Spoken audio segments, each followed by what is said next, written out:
جو اس وقت ہمارے ملک میں رائج نظام ہے، پارلیمانی نظام ہے، اس کے حوالے سے بھی رائے تھوڑی سی مختلف ہے۔ جمہوریت کے ذریعے سے آپ سمجھتے ہیں کہ شاید تبدیلی نہیں آ سکتی، تو پھر جمہوریت کے علاوہ بہت سے لوگ جو پھر اس پہ کاؤنٹر کرتے ہیں کہ الٹرنیٹو تو ہمارے پاس نظام اب تک کی معلوم تاریخ میں پاکستان کے حالات و واقعات کے اندر نہیں ہے۔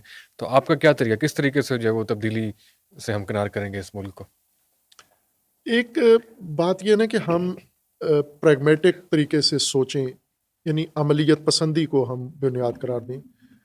جیسے کوئی بیمار ہو جاتا ہے نا، جی تو آپ اس بیمار کو لے کے جاتے ہیں کسی ایلوپیتھی ڈاکٹر کے پاس، کسی ہومیوپیتھی ڈاکٹر کے پاس، یا کسی وہ جو قدیم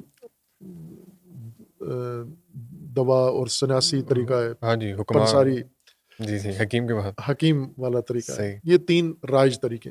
چوتھا یہ ہے کہ آپ پیر کے پاس لے جاتے ہیں، دم صحیح درود والے کے پاس۔ ایک یہ طریقہ ہے جی کہ ہم نے صرف ایلوپیتھی علاج کرانا ہے، بچتا ہے یا نہیں بچتا یہی کر رہے مریض ہیں کرانا یہی ہے ہم نے۔ ایک یہ ہے کہ نہیں، ہم نے ایسے ہیں پاکستان میں کہ ہم نے ہومیوپیتھی علاج کرانا ہے، ایلوپیتھی کی طرف جانا ہی نہیں۔ ایسے متعصب فرقے بن گئے ہیں، ایلوپیتھی فرقہ ہے، ہومیوپیتھی فرقہ ہے، حکیم اور ایسے ہی پیر۔ ایک طریقہ یہ ہے کہ اس پریگمیٹک سوچ کو یہ کہتے ہیں، اس کا یہ مطلب ہوتا ہے کہ آپ ان چیزوں کو چھوڑو جس سے نتیجہ نکلتا ہے۔ جس سے شفا ملتی ہے وہ ہاں، جس سے شفا ملتی ہے آپ اس کو اپناؤ، جس سے مسئلہ حل ہوتا ہے۔ بالکل ایسے ہی، وہ ممکن ہے حکیم کی دوا سے ہو جائے، درست بات۔ ممکن ہے ہومیوپیتھی سے ہو جائے، ممکن ہے ایلوپیتھی سے ہو جائے۔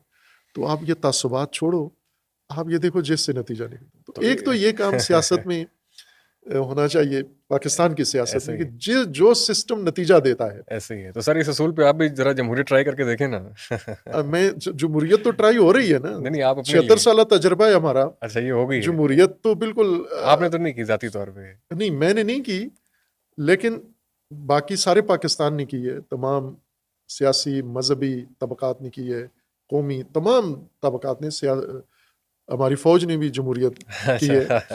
تو جمہوریت تو آزمودہ طریقہ ہے نا، یہ تو اپنا امتحان مکمل دے چکی ہے کہ اس سے نہیں نتیجہ نکلا ہمارا۔ وہ فوج والی جمہوریت سے تو نہیں نکلے گا، وہ تو پھر فوج کو تھوڑا الگ کرنا پڑے میں گا۔ یہ کہتا ہوں نا کہ پاکستان کا اگر آپ اس طرح عملیت پسندی کی طرف جائیں تو نتیجہ یہ ہے کہ جو سسٹم بھی نتیجہ دیتا ہے، ٹھیک، جس سے معاملہ حل ہوتا ہے، اس کے ذریعے آپ درست بات معاملہ ہے، حل کریں، باقی چکروں سے نکل آیا۔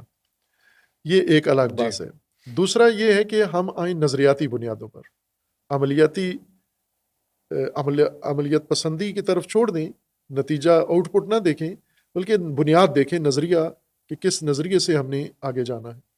تو اس صورت میں آپ بے حیثیت مسلمان، بات یہیں آ جاتی ہے، یہیں پہ مولانا مودودی اور ہم میں فرق ہو جاتا ہے، یا علامہ اقبال اور ہم میں، یا امام خمینی اور ہم میں، کہ وہ لوگ یہ کہتے ہیں کہ اسلام کے پاس نظام ہے، سیاسی نظام ہے، وہ دعوے دار ہیں۔ خوب اگر اسلام کا سیاسی نظام ہے تو اس کی بنیادیں کہاں ہیں، جڑیں کہاں ہیں؟ سب سے پہلا تصور حق حاکمیت کا ہے، جی، کہ حق حکومت و حق حاکمیت کس کو حاصل ہے، یہ پہلا بنیادی سوال ہے۔ ایسے ہی اب جو بھی مسلمان ہے وہ تو کہے گا اللہ کو اللہ حاصل کو، ہے، اللہ کو حق حکومت حاصل ہے، اللہ کو حق حاکمیت مختص ہے اللہ کا، تو ایسا ہی کچھ ہمارے آئین میں بھی لکھا ہوا ہے غالباً۔ آئین میں بھی لکھا ہے۔ اب سوال یہ ہوتا ہے کہ اگر اللہ کا حق حاکمیت ہے تو یہ اللہ سے یہ حق حاکمیت کدھر گیا، آگے منتقل کدھر ہوا؟ اللہ نے مخلوق کو دیا یا نہیں دیا؟ اگر دیا ہے یہ حق تو کس کو دیا ہے؟ قرآن تو بتاتا ہے کہ دیا ہے، اللہ تبارک و تعالیٰ نے حق حاکمیت اللہ کا تھا، لیکن یہ مخلوق کو دیا ہے اللہ نے، اور وہ مخلوق 2 ہیں فقط ٹائٹل اس کے۔ ایک یہ ہے کہ انما ولیکم اللہ و رسولہ، آپ کا ولی اللہ ہے اور اللہ کا رسول ہے۔ والذین آمنوا الذین یقیمون الصلاۃ ویؤتون الزکاۃ وہم راکعون، یا آیہ اطاعت کے اندر بتا دیا گیا اطیعوا اللہ و اطیعوا الرسول و اولی الامر منکم، کہ آپ نے اطاعت کرنی ہے اللہ کی، اطاعت کرنی ہے رسول کی، اور اولی الامر کی اطاعت کرنی ہے۔ اولی الامر یعنی جس کو اللہ نے تمہارا اختیار دے دیا ہے، جس کو اللہ نے تمہارا اولی الامر بنایا ہے۔ یہاں تک تو قرآن سے، سنت سے، روایت سے، سیرت سے ہمیں ملتا ہے کہ حق حاکمیت اللہ کا ہے، اور اللہ نے یہ حق حاکمیت رسول اللہ کو دیا ہے اور اولی الامر کو دیا۔ اب آ جاتے ہیں ہم جمہوریت میں، تو جمہوریت میں پہلا سوال یہ ہے کہ جمہور کو حق حاکمیت حاصل ہے، حاکم چننے کا، حاکم بنانے کا حق جمہور کے پاس ہے، جو یہ آگے استعمال کر کے ووٹ ڈال کے حاکم چنتے ہیں، تو یہ جمہور کے پاس حق آیا کہاں سے ہے؟ دلیل کیا ہے اس کے پیچھے؟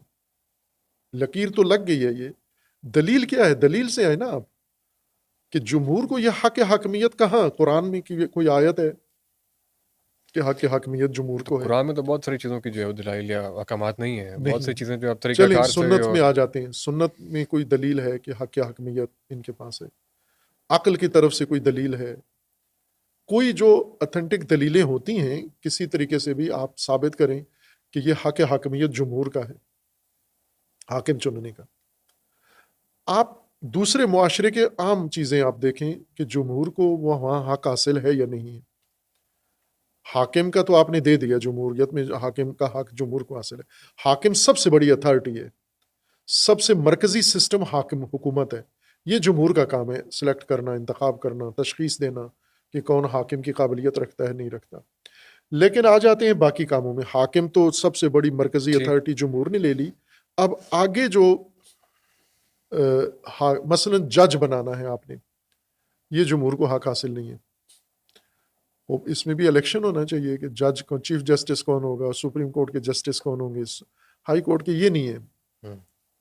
وہ اگر حاکم کسی کو جمہور چن لے جسٹس تو اس کو حق حاصل ہونا چاہیے نا۔ وہ کہتے ہیں نا جمہور کو یہ حق حاصل نہیں ہے۔ آرمی چیف وہ جمہور نہیں چن سکتے، وہ سسٹم کے تحت، پروسیجر کے تحت ہوگا۔ کسی یونیورسٹی کا چانسلر ہے، اسکول کا ہیڈ ماسٹر ہے، کوئی بھی ہے، وہ آپ نہیں چن سکتے۔ آپ حتیٰ جو گھریلو مسائل ہیں، عام روزمرہ کے مسائل ہیں، فرض کریں ایک خاندان ہے، اس خاندان کے اندر 20 افراد ہیں، سارے ملا کے خاندان کی نفریت، اس خاندان میں کوئی خاندانی فیصلہ کرنا ہے، لڑکی کا رشتہ آ گیا ہے، اب یہ رشتہ دینا ہے یا نہیں دینا، تو ووٹ نہیں کراتے وہاں پر کہ یہ عورت بھی ووٹ دے، بھائی بھی ووٹ دے، سالہ بھی ووٹ دے، بہو بھی ووٹ دے، نہیں، ان کو اٹھا کے باہر نکال دیتے ہیں، یہ تمہارے متعلقہ مسئلے تمہیں سمجھ نہیں آتا، باہر جاؤ، بڑی بڑوں کی بات ہو رہی ہے۔ جو روز کے حقوق اپنے عوام کے، جمہور کے اپنے مسائل ہیں، اختیار اس میں بھی ان کو نہیں ہے۔ تو آپ نے سب سے مرکزی نظام جمہور کو دے دیا، کہاں سے لائیے جمہور کا اختیار آپ؟ خوب ظاہر ہے کہ یہ جمہوریت تو تاریخ اس کی پیدائش معلوم ہے، یہ 250-300 سالہ نظام ہے سارا جو پیدا ہوا ہے آج، فرانس انقلاب سے پیدا ہوا اور پھر اس کے بعد آہستہ آہستہ بڑھا، ابھی بھی پوری دنیا میں نہیں۔ پھر جو آپ اس کے فضائل پڑھتے ہیں، اس کو مقدس ترین نظام قرار دیا ہے، اس کے نتائج کو بھی نہیں دیکھتے آپ۔ چائنا میں آپ کا سب سے بڑا دوست ہے، محسن ہے، اور دنیا کا شاید سب سے اہم ملک اس حوالے سے ہے کہ اس نے کمزور ملک کی حیثیت سے ایک طاقت حاصل کی ہے، اقتصادی، اور کامیاب ترین نظام بنا ہے، امن ہے وہاں پر، غربت نہیں ہے چائنا کے اندر، اور دنیا کی اقتصاد پہ مسلط ہے، آج ساری دنیا محتاج ہے اس کی، جمہوریت کے بغیر ہے، وہاں جمہوریت نہیں، لیکن آپ کے ساتھ دوستی ہے۔ پاکستان جتنے ملکوں کا محتاج ہے، جتنے پاکستان کے فرینڈز ہیں، عرب ملک، ایک میں بھی جمہوریت نہیں ہے، لیکن ابھی بن سلمان ہے، بہترین حکومت، اپنی بڑا ایڈوانس ملک اچھا بھی مانتے ہیں اس کو؟ بنا رہا ہے نا، وہ آپ کو صحیح ہے، کر کے دے رہا ہے، ٹھیک۔ رزلٹ دے رہا ہے آپ کو جمہوریت کے بغیر۔ ہم۔ لیکن آپ ادھر کھبے ہوئے ہیں جمہوریت کے اندر کہ ہم نے ہر چیز جمہوریت سے ہی لینی ہے۔